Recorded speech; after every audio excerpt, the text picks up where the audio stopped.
How skint do you have to be before you say enough is enough? We're spending around £14 billion a year on illegal immigrants, and that's just on public services, schools, healthcare, etc. You get up, you go to work every day, you pay your taxes. And for what? HMRC comes down on you like a ton of bricks if you don't fill out your self-assessment properly. Illegal immigrants cost our public services around £12,000 a year per person, reportedly. Official figures show that there are at least 1.2 million illegal immigrants in Britain, so that's your 14 billion quid's worth of taxpayers' money. That's just shy of 10% of NHS England's budget for the year.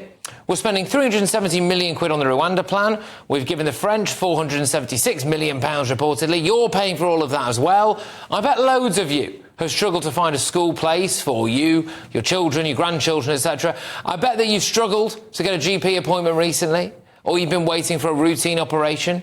I bet your local council is in financial difficulty. I bet your potholes on your road haven't been filled in recently. I bet your loved ones are struggling with low housing stock. And this country has never, ever, ever been paying more money for illegal immigrants. The social contract in Britain has been completely broken, and nobody in politics cares. Well, almost nobody. There was a debate on this today, called by Dame Andrea Jenkins, a Conservative MP for Morley and Outwood, who joins me now. Dame Andrea, we've had some figures there, OK? Yeah. How many people turned up to this debate from our elected officials?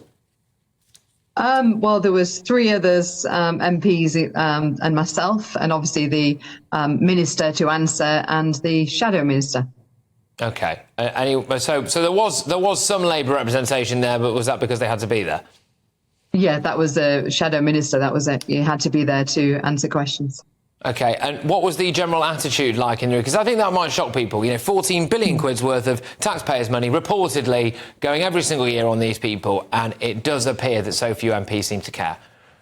I mean, it's shocking, Patrick. This is why, once I started looking into the figures, this is why I called for this debate. And I had 15 MPs supporting me as co-signatures. But I mean, the atmosphere, the minister, Tom, he was very much on our side. He was very much quite strident about it.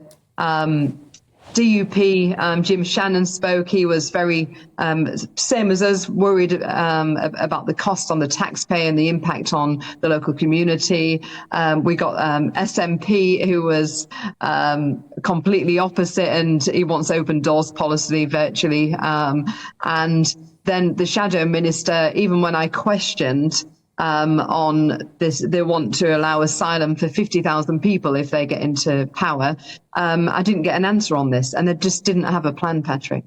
OK, all right. And the costs of this are probably only going to rise as well. There is a slightly rose-tinted view that all of these people, I think, will work and then pay their own way and then get off the welfare state. So if it is somewhere in the region of £14 billion a year now, I shudder to think where we might be in a few years' time, Andrea.